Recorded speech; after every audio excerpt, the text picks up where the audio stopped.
Obviously, this is all relevant to your final assignment. So we're going to talk about it. So until today, we've gone through face-to-face interviews as the main sort of part of interviewing the window. Today we're going to have a look at going to use an email and why they work, why they don't necessarily work, and what are the challenges and some of the things that we need to be understanding, when we are completing such interpreters. So let's start with the 4-in-1. Obviously, there are a few benefits to them, and they are listed there up on that slide. It's obviously less stressful for those of you who might be a little bit anxious about interviewing.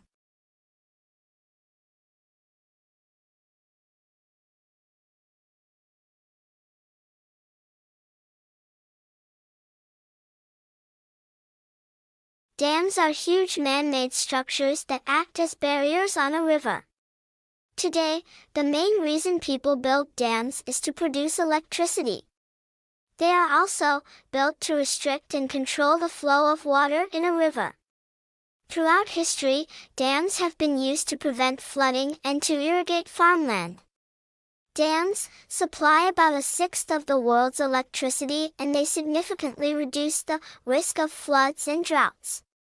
They also make water easier to access, especially in desert-like areas, where water is in low supply. There are, however, some negative effects of damming rivers. Many people's homes are knocked down to make space for the dam, and flooding can occur in the reservoir, which is the area behind the dam where water collects. This can cause valuable farmland to become submerged under the lakes.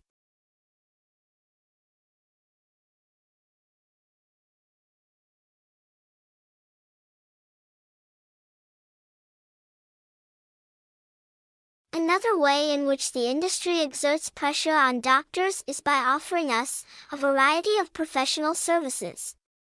In one of these services, widely advertised to GPs, a company representative shows the practice manager how to use a company disk to trawl through the practice database, identifying patients with problems which might be treatable with the company's products.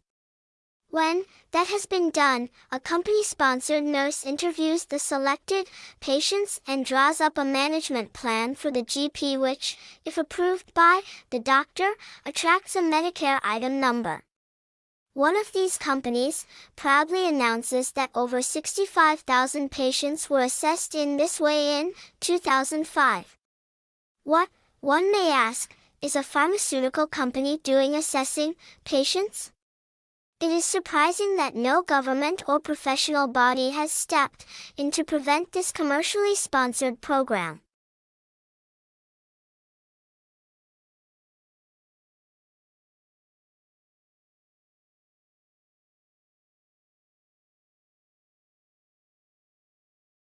It is about 100 years since that great Canadian-born physician Sir William Osler, Regius Professor of Medicine in Oxford, complained about the increasing influence of the pharmaceutical industry on the medical profession.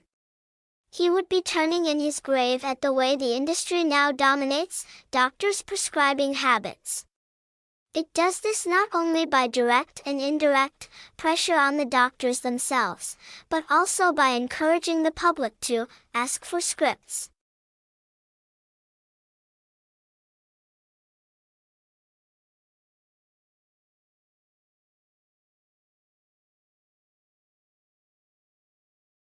And one particular crop, almond in the US and now in Australia, is transforming the world of beekeeping and of bees.